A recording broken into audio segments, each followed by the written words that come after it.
अरे नीरज भाई कैसे हो? बस भाई ठीक हूँ। आज कैसे इतने दिन बाद ठेले पर आना हुआ? बस भाई कुछ दिनों के लिए बच्चों को लेकर गांव चला गया था और कल ही आया था, और आज बच्चों ने बोलकर भेजा है कि शाम को घर आते वक्त मैं उनके लिए तुम्हारे तवा चिकन और रोटी लेकर आऊं। भाई बड़े दिन हो गए तुम्हारे हाथ का खाए हुए। क्यों नहीं भाई, जरूर लेकर जाओ। कितनी प्लेट पैक करनी है? 3 प्लेट पैक कर दो नीरज भाई बस। और फिर नीरज 3 प्लेट तवा चिकन रुमाली रोटी पैक कर देता है, जिसे लेकर वो आदमी घर चला जाता है।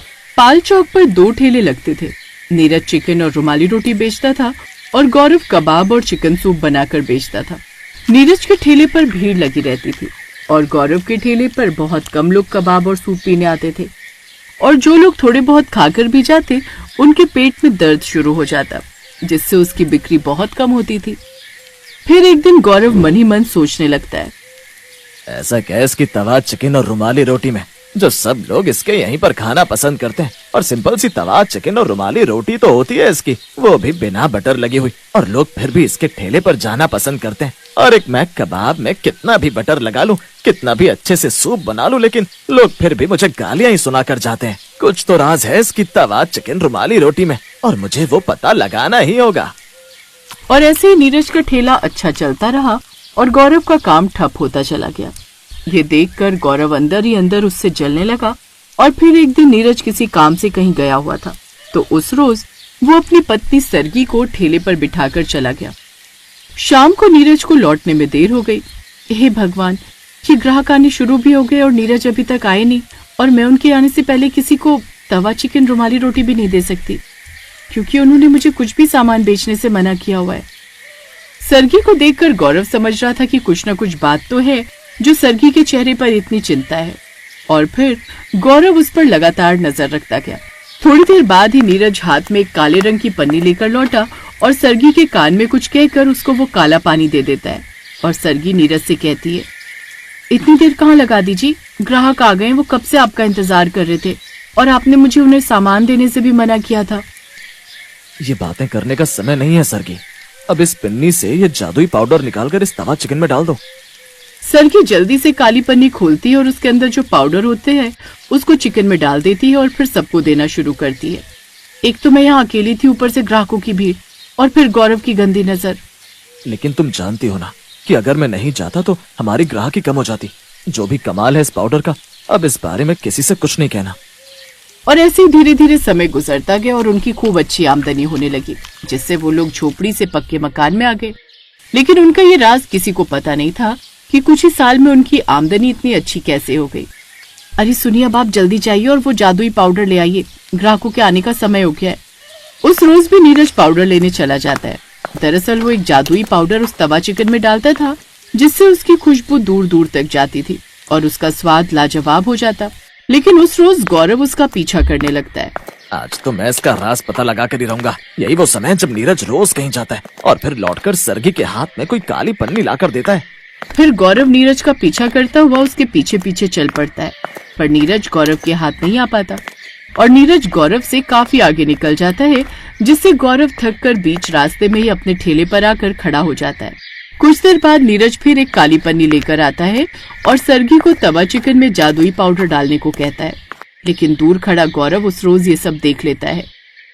अच्छा तो ये बात है, अब तो रात में इसका ये जादुई पाउडर चुरा कर ही रहूंगा। सरगी को वो पाउडर छुपाते हुए गौरव देख लेता है और मौका मिलते ही वो ये पाउडर चुरा लेता है। और अगले दिन वो अपने कबाब और सूप में वो जादुई पाउडर मिलाकर लाता है और मन ही मन बड़ा खुश होता है। आज देखता हूँ कैसे मेरे कबाब नहीं बिकते। आज तो सारे के सारे कबाब और सूप बेच कर रहूंगा। लेकिन गौरव के कबाब में जादुई पाउडर डालने से भी ऐसा कोई जादू नहीं हुआ जिससे उसके ठेले पर ग्राहक आए और उसकी बिक्री हो। 2-4 ग्राहक आए भी तो वो भी नाराज हो गए। अरे ये क्या, तेरे कबाब खाती मेरे मुंह में झाग कैसे निकलने लगा? अरे ये तो सब बेकार है। छी, कितना बेस्वाद है, कितना बेकार है ये तो। मैं तो कहता हूँ मारो इसे, अरे मारो, न जाने क्या मिलाकर हमें खिला रहा है ये। अब गौरव बुरी तरह से डर गया। ग्राहक उसे चप्पलों से मारने लगे। मुझे छोड़ो, नहीं, छोड़ो मुझे, छोड़ो। अब उसका ठेला हमेशा के लिए बंद हो गया और गौरव को अब और भी ज्यादा गुस्सा आने लगा नीरज पर। एक दिन वो नीरज के घर जाता है। अरे भाई नीरज, एक बात तो बता यार, ऐसा क्या मिलाता है तू अपने तवा चिकन रुमाली रोटी में जो लोग मेरे ठेले पर नहीं आते? तेरे ही ठेले पर आते हैं, और मैं कितना भी अच्छे कबाब बना लूं तब भी लोग मुझे खरी खोटी ही सुनाकर चले जाते हैं। कौन सा काला जादू करता है तू जो लोग तेरे ही ठेले पर आते हैं? मेरा तो काम धंधा सब बंद हो गया, मुझ पर तो पैसे का अकाल पड़ गया। मेरे बीवी बच्चों के तो भूख के मारे मरने की नौबत आ गई रे। जो पैसे थे वो सब खत्म हो गए। जी तो चाह रहा है अपने परिवार के साथ कूद कर आत्महत्या कर लूं। अरे नहीं नहीं, ऐसा मत बोल गौरव भाई। अरे ये तो अपने अपने हाथों का स्वाद है। अब लोगों को मेरे हाथों का स्वाद अच्छा लगता है तो बस वही बात है। और ये मरने वाली बातें मत करो। सरगी, इसको अंदर से कुछ पैसे लाकर दे दो, ये राशन भरवा लेगा। और हाँ, तुम भी थोड़ी और मेहनत करो, क्या पता तुम्हारा काम धंधा भी अच्छा चल पड़े। लेकिन आपने तो कोई जादू के बारे में कहा ना, कोई जादू नहीं है, तुम बेकार की बहस मत करो। और इतना सुनकर गौरव अपने घर आ जाता है और फिर मन ही मन कहता है, कोई ना कोई तो जादू है इस नीरज के पास, लेकिन ये अब भी मुझे कुछ नहीं बता रहा। ये रोज कहीं ना कहीं पर जाता है, लेकिन कुछ दूर जंगल में जाने के बाद न जाने कहाँ ओझल हो जाता है और फिर काली पिन्नी लेकर आता है। लेकिन जब मैंने वो जादुई पाउडर डाला था तब तो मेरे कबाब और भी बेकार हो गए थे। आखिर ऐसा क्यों हुआ? कोई ना कोई राज तो छिपा है इन सब के पीछे। उस रोज गौरव सुबह से ही उसकी ताक में बैठा था और वो उसका पीछा करते करते उस जंगल तक पहुंच गया। जंगल के बीचों बीच वो उसे एक बंद कोठरी के अंदर जाता देखता है, जहां एक ओखली होती है जिसमें वो मसाले कूट कर उस काली पिन्नी में भर लेता है। गौरव उसे रंगे हाथों पकड़ लेता है। अच्छा, तो ये है तेरा वो राज, वो काले जादू का कमाल। तुम अपने ठेले पर लोगों को बुला बुला कर भीड़ लगवाते थे। नीरज गौरव को वहां देखकर भयभीत हो गया और गौरव से बोला, अरे गौरव, तुम यहाँ कैसे? मैं तो बस ऐसे ही आया था। मैं बहुत दिनों से तुम्हारे इस राज को जानने के चक्कर में था। एक बार तो पीछा भी किया था, पर उस दिन तो तुम बच गए, पर आज नहीं बचोगे। आज सच बताना ही पड़ेगा तुमको। अब बस भी करो, कितना छुपाओगे? इस राज को मुझे भी बताओ। अब ऐसा क्या है इस ओखली में जो तुम यहाँ आकर मसाले कूट रहे हो? ओखली तो तुम्हारे घर भी है। ज्यादा पूछने पर नीरज उस ओखली के राज को गौरव को बता देता है। ये घर एक बूढ़ी अम्मा का था और उनको तवा चिकन रुमाली रोटी बहुत पसंद थी। वो अक्सर मेरे ठेले पर खाने आती थी, पर एक दिन उनकी मौत हो गई और मरते समय उन्होंने मुझे ये आशीर्वाद दिया, जब तू मेरी ओखली में अपना तवा चिकन रुमाली रोटी के लिए मसाले कूट कर ले जाएगा, तब से तेरा ठेला बहुत अच्छा चलेगा और तेरे ठेले पर ग्राहकों की भीड़ ही भीड़ रहेगी और एक दिन तू इतना अमीर बन जाएगा कि अपनी खुद की दुकान खोल लेगा। बस यही सच था। मैं यहाँ डेली मसाला कूट कर ले जाता हूँ और जाकर तवा चिकन रुमाली रोटी में डाल देता हूँ, जिससे मेरी बिक्री बहुत अच्छी होती है और मेरा तवा चिकन रुमाली रोटी का टेस्ट दोगुना हो जाता है। बस यही अम्मा का जादू है। पर एक दिन जब तुम मसाला लेकर आए थे तो कुछ बचा हुआ मसाला मैं चुरा कर ले गया था और अपने कबाब में डाल दिया था, पर लोगों ने फिर भी मुझे खरी खोटी सुनाई और मारा भी। तभी से मेरा ठेला ही बंद हो गया। थोड़ी देर बाद उस कोठरी में रखी ओखली में से एक हंसती हुई बूढ़ी औरत की आवाज आई। अरे क्या हुआ गौरव, तेरे कबाब का टेस्ट नहीं बढ़ा था क्या? पता है क्यों? क्योंकि तू लालची है, लालची, और एक नंबर का कंजूस इंसान है। इसीलिए तेरे कर्मों का फल तुझे मिल रहा है। तूने कभी भी भूखे को खाना नहीं खिलाया और हमेशा उनको डांट कर भगा दिया करता था। और एक दिन मैं भी तेरी दुकान पर आई थी, जिसे तूने डांट कर भगा दिया था, और नीरज ने मुझे चिकन रुमाली रोटी खिलाई थी और उस समय मैं तुम्हें श्राप देकर चली गई थी और नीरज को आशीर्वाद देकर। बस यही बात है कि तुम्हें तुम्हारे कर्मों का फल मिल रहा है और नीरज को उसके कर्मों का फल मिला। ये कहने के बाद फिर वो बूढ़ी अम्मा एकदम से गायब हो गई। गौरव को अपनी गलती का पछतावा हुआ। उसने नीरज से माफी मांगी और नीरज ने उसे अपने साथ काम पर रख लिया।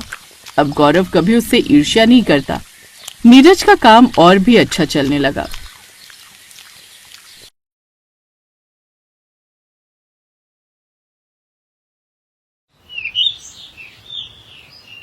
सुषमा और सुमन दोनों देवरानी जेठानी के घर आमने सामने थे। जेठानी सुषमा के घर वेज खाना बनता था और देवरानी सुमन के घर नॉनवेज बनता था। जब भी सुमन के घर नॉनवेज बनता तो उसकी महक सुषमा के घर तक जरूर पहुंचती थी, जैसे आज पहुंच रही थी। दीपक, सुमन चाची आज खाने में क्या बना रही हैं? बहुत खुशबू आ रही है। रिंकू भैया, वो मम्मी आज चिकन बिरयानी बना रही हैं। आज हम सबका चिकन बिरयानी खाने का मन था, इसलिए। चिकन बिरयानी का नाम सुनकर रिंकू के मुंह में पानी आ जाता है। तभी सुमन आंगन में आ जाती है। चाची जी, आपने चिकन बिरयानी बनाई है? हाँ, बस बना कर ही आई हूँ, खाओगे? पर मम्मी ने तो राजमा चावल बनाए हैं। छोड़ो ना, राजमा चावल तो हम रोज ही खाते रहते हैं। हाँ चाची, मैं बस अभी हाथ मुंह धोकर आता हूँ। चाची मैं भी आ जाऊँ? हाँ हाँ, क्यों नहीं, तुम भी आ जाओ। मैंने बहुत सारी चिकन बिरयानी बनाई है, सब मिलकर खाएंगे। रिंकू और गिन्नी दोनों सुमन के घर खाना खाने के लिए जाने लगे। तभी सुषमा ने उन्हें रोक दिया। तुम दोनों कहाँ जा रहे हो? खाना नहीं खाना क्या? नहीं मम्मी, मैं और गिन्नी चाची के घर जा रहे हैं। उन्होंने अपने यहाँ चिकन बिरयानी बनाई है। ये राजमा चावल हम कल खा लेंगे। तुम दोनों की रोजाना की आदत है, जब खाना ही नहीं होता तो बनवाते क्यों हो? तुम दोनों को भी हर समय नॉनवेज खाने की आदत पड़ती जा रही है। पता नहीं सुमन को भी नॉनवेज की क्या लत है, अपने साथ साथ पूरे घर को नॉनवेज खाना सिखा दिया है। तो नॉनवेज खाने में बुराई ही क्या है माँ? अच्छी बात है। अब सुषमा ने तो इतने सालों में बच्चों को और मुझे कभी खिलाया नहीं। सुमन के आने के बाद कम से कम बच्चों को नॉनवेज मिल जाता है। राजेश भैया, थोड़ी सी चिकन बिरयानी दे दूं? खाओगे? अभी खाना तो नहीं खाया? अरे कहाँ खाया है यार, तुम्हें तो पता है मैं राजमा नहीं खाता हूँ। बिरयानी खिला दे, बहुत मन हो रहा है कुछ चटपटा खाने का। हाँ हाँ देता हूँ भैया। पूरे घर में सुमन की बहुत तारीफ होती थी। उसके नॉनवेज के सामने वेज खाना घर में किसी को अच्छा नहीं लगता था, सिवाय सुषमा और उसकी सास के। सुमन अक्सर ही बदलकर नॉनवेज डिश बनाती रहती थी, कभी फिश करी, कभी अंडा करी, कभी मटन चिकन की तरह की डिशेस। और इधर सुषमा भी वेज बनाने में कुछ कम नहीं थी। उसका वेज खाना बहुत ही टेस्टी बनता था, पर अभी नॉनवेज खाने वालों को वेज की कदर नहीं हो रही थी। सुनो, आज तो मैंने आपकी पसंद की मक्के की रोटी और सरसों का साग बनाया है, आप खा ही नहीं रहे। नहीं, मैं कल खा लूंगा। आज सुमन ने बटर चिकन बनाया है, आज मेरी वही पार्टी है। तुम और माँ खा लेना, बच्चे भी मेरे साथ उधर ही खाना खा रहे हैं। ये तुम लोगों ने रोजाना का क्या चक्कर बना रखा है? जब देखो सुमन के घर नॉनवेज खाने के लिए चले जाते हो। अरे अपने घर का साधारण भोजन तुम्हें बुरा लगता है? आजकल साग का सीजन है, मक्के की रोटी सरसों का साग कितना अच्छा लगता है, और तुम हो जो शाकाहारी चीज कुछ भी नहीं खाते हो। तभी सुमन भी आ जाती है। अरे माँ जी, भाभी आप भी उधर ही आ जाओ ना, कुछ वेज बना लेंगे, इकट्ठे खाना खा लेंगे। नहीं नहीं, मैं बिल्कुल उधर नहीं खाना खा सकती, मुझे तो वैसे भी मांसाहारी भोजन से घृणा है, मैं नहीं खाऊंगी उधर खाना। सुमन तुम तो जानती हो मैं और माँ जी उन बर्तनों में बिल्कुल भी खाना नहीं खाते जिनमें नॉनवेज बनता है। कोई बात नहीं, तुम लोग खा लो, इधर मक्के की रोटी सरसों का साग बना हुआ है, मैं और माँ जी वही खा रहे हैं, तुम खाओगी क्या? सुषमा की बात सुनकर सुमन जोर से हंस पड़ती है, साथ में नरेश भी हंसने लगता है। भाभी, नॉनवेज के सामने वेज कुछ भी नहीं है, ये लोग नॉनवेज के अलावा कुछ नहीं खाते। जब नॉनवेज सामने रखा हो तो बिल्कुल भी वेज को मुंह नहीं लगाएंगे, मैं इन सबको अच्छे से जानती हूँ। ये मेरे हाथ का बना हुआ बटर चिकन बहुत शौक से खाते हैं। भाभी, अब आप भी वेज बनाना छोड़ दो, नॉनवेज खाना शुरू कर दो। उस दिन पहली बार सुषमा को बहुत बुरा लगा, उसका दिल बहुत दुखा। अब उसने खाना बनाना बहुत कम कर दिया। उसे पता था कि अगर वो शाकाहारी खाना बनाएगी तो कोई नहीं खाएगा, सब मांसाहारी खाना ही खाएंगे। वो बस अपनी सास और अपने लिए वेज खाना बनाती थी। सुषमा ने सुबह का नाश्ता बनाना भी बंद कर दिया। मम्मी, आज आपने नाश्ता नहीं बनाया? नहीं, अब मैं कोई नाश्ता नहीं बनाया करूंगी। तुम्हें तो नॉनवेज पसंद है ना, जाओ चाची के घर जाओ और वही नाश्ता करना। क्या बात है, आज कुछ खाने का नहीं? तुम लोग घर पर खाते ही कब हो जो सुषमा बनाए? तुम्हें तो सारा दिन सुमन के घर जाना होता है ना, तो अब वहीं चले जाओ, उसने कुछ बनाया होगा। मम्मी बहुत भूख लगी है, कुछ बना दो। आज मैं कुछ नहीं बनाऊंगी, और आज तो क्या, मैं अब कभी भी आप सबके लिए कुछ नहीं बनाऊंगी। अगर खुद बनाकर खा सकते हो तो खा लो। सुषमा अब अपनी सास और अपने लिए ही खाना बनाने लगी। उसने राजेश और बच्चों के लिए खाना बनाना बिल्कुल बंद कर दिया। अब राजेश और बच्चे बहुत परेशान हो गए। वो सुमन के घर भी बार बार जाकर कुछ खा नहीं सकते थे, वो तो सिर्फ नॉनवेज खाने के लिए बुलाती थी। एक दिन सुमन बहुत बीमार पड़ गई, उसकी तबीयत बहुत खराब हो गई। उसे टाइफाइड बुखार हो गया, इस वजह से वो बहुत कमजोर हो गई और घर के काम नहीं कर पाई, घर में खाना भी नहीं बनता था। सुमन, मैं सुषमा भाभी को बोलता हूँ, तुम्हारे लिए मूंग की दाल की खिचड़ी बना देंगी। नरेश, भाभी तो पहले ही भैया और रिंकू गिन्नी से नाराज है, वो उनके लिए भी कुछ खाने का नहीं बनाती, तो मेरे लिए कैसे बनाएंगी? एक बार बोलकर देख लेता हूँ, या रहने दो, चलो मैं कोशिश करता हूँ, शायद बना लूं।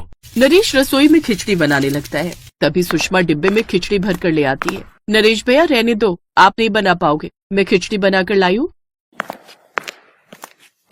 सुमन ये लो खिचड़ी खा लो, तुम्हारे लिए अच्छी है। सुमन बहू, अब कैसी तबीयत है? अब ठीक है, डॉक्टर कह रहा था मैंने बासी चिकन खा लिया, इस वजह से मुझे टाइफाइड हुआ। खाने में खिचड़ी दलिया सब्जियों का सूप वगैरह बोला है। नॉनवेज अभी बिल्कुल मना किया है, क्योंकि आजकल नॉनवेज बहुत खराब आ रहा है, मार्केट में सड़ा हुआ नॉनवेज बेच रहे हैं, इसीलिए वही नुकसान कर गया है। पर मेरी तो वेज खाना बनाने की हिम्मत ही नहीं है। अरे तुम इस हालत में खाना थोड़ी बनाओगी, टेंशन मत लो, मैं और माँ जी सब संभाल लेंगे, तुम कुछ दिनों तक आराम करो, मैं सबके लिए खाना बना दिया करूंगी। नरेश भैया, मैं नॉनवेज नहीं बनाती, आप वेज खा लोगे ना? सुषमा की ये बात सुनकर नरेश ने हाँ में सिर हिला दिया। उस दिन घर में सिर्फ वेज बना, नॉनवेज नहीं। दीपक बेटा, मैं नॉनवेज नहीं बना सकती तो क्या हुआ, मैंने तुम्हारे लिए वेज चाप और शाही पनीर बनाया है। अपनी ताई जी को खाकर बताओ कैसा बना है। सचमुच बहुत टेस्टी है ताई जी। आप तो वेज खाना बहुत अच्छा बनाती हो। ये तो नॉन वेज से भी अच्छा है। तो और क्या, वेज खाना नॉन वेज खाने से बढ़िया ही बनता है। कुछ समय बाद सुमन ठीक हो गई। मैं सोच रही हूँ अब नॉन वेज खाना बंद कर देते हैं। पता नहीं जब से वेज खाना शुरू किया है नॉन वेज खाने का मन ही नहीं करता। हाँ तो जबरदस्ती थोड़ी है, हम भी नहीं खाएंगे, हम भी वेज ही खाया करेंगे। तुम भी अब वेज खाना बनाया करना, सुषमा भाभी की तरह। उस दिन के बाद सुमन के घर में नॉनवेज बनना बंद हो गया। अब वो भी सुषमा की तरह वेज खाना बनाती थी। माँ जी, भाभी, आज तो आप मेरे घर में खाना खा सकते हो ना? अब मेरे घर में नॉनवेज नहीं बनता। हाँ हाँ, अब तो मैं जरूर खाऊंगी अपनी छोटी बहू के हाथ का खाना। मैं भी अपनी देवरानी के हाथ का खाना जरूर खाऊंगी। मुझे खुशी है कि तुमने नॉनवेज खाना छोड़ दिया। अब दोनों तरफ जो भी बनेगा हम एक दूसरे को खाने के लिए जरूर देंगे। सुमन को भी बहुत अच्छा महसूस हो रहा था। उसे लगता था कि वो नॉनवेज के बिना रह ही नहीं सकती, पर ऐसा कुछ नहीं था।